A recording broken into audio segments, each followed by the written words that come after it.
বন্ধুরা, তো আজ শ্রাবণ মাসে তৃতীয় সোমবার। আজ আমরা এখন যাব পুজো দিতে। আজ শুধু আমি একা পুজো দেবো, আমার বর খেয়ে নিয়েছে। তো চলো।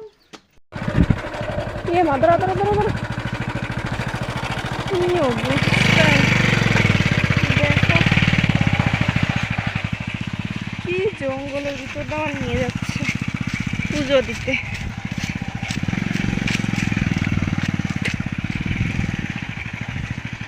बरगद का पेड़।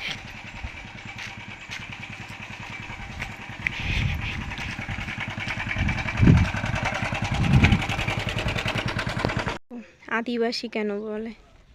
এই যে ঘন জঙ্গল, এইখানে পারবে তোমাদের আমাদের তো সাধারণ মানুষ থাকতে? প্রায় 3 থেকে 4 কিলোমিটার শুধু ঘন জঙ্গল, একটাও বাড়িঘর নেই। তারপরে সেইখানে বেশি না, হয়তো 20 থেকে 30 ঘর হবে। তো এইখানে হাতি আসবে না তো কোথায় আসবে বল? আসলে এদের এখানে থাকতে থাকতে অভ্যাস হয়ে দাঁড়িয়েছে, এদের এখন আর ভয় করে না। ওই যে দেখো আমার বর পিছনে আসছে। এখানে ওনার একটা কাজ ছিল, যার জন্য মানে ভালো রাস্তা ছেড়ে আমার জঙ্গলের রাস্তা দিয়ে নিয়ে এসেছে। 3 থেকে 4 কিলোমিটার শুধু ঘন জঙ্গল, তারপরে গিয়ে বাড়ি।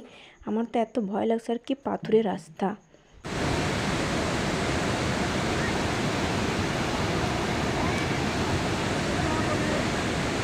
এখানকার এই নদীর জল যেন দিন দিন বেড়েই যাচ্ছে। আর এদিকে আমার অবস্থা দেখো, মনে হচ্ছে আমার ভিতরে আর কোনো এনার্জি নেই। সত্যি এখন প্রায় 2:30 বাজে, এখন অবধি আমি কিচ্ছু খাইনি।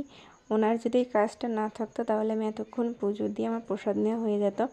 তা এখন ওনার এই কাজটার জন্যই আমার এখানে আসতেই আমাদের বেজে গেছে 1টা।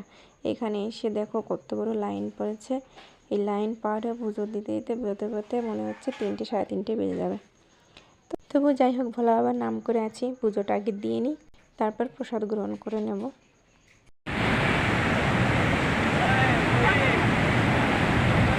ফটো তুলতেছি, জল ভরো। যেখানেই যাই আগে ফটো তো তুলতে হবে, তাই না? বরকে বললাম ফটো তুলে দাও, উনি বললো তুলছি, তুমি জল ভরো। কিন্তু পরে এসে দেখি উনি একটাও ফটো তোলেনি, শুধু ভিডিওটাই করেছে। তো যাই হোক, কি আর করার, এত সুন্দর জায়গা, নদীটাও কি সুন্দর লাগছে দেখতে, কিন্তু ফটো তুলতে পারিনি। তো ওইখান থেকে জল নিয়ে এসে যে এইখানটায় পুজো দিয়ে দিলাম। এখন আমরা কিছু প্রসাদ গ্রহণ করে তারপর সোজা বাড়িতে যাব। অনেক দেরি হয়ে গেছে, আজকেও মেয়েকে নিয়ে আসিনি। ও জানলে তো কী করবে জানি না, তবে রোজ রোজ তো আনা যায় না, স্কুল বন্ধ করে, তার জন্য ওকে আর জানিনি।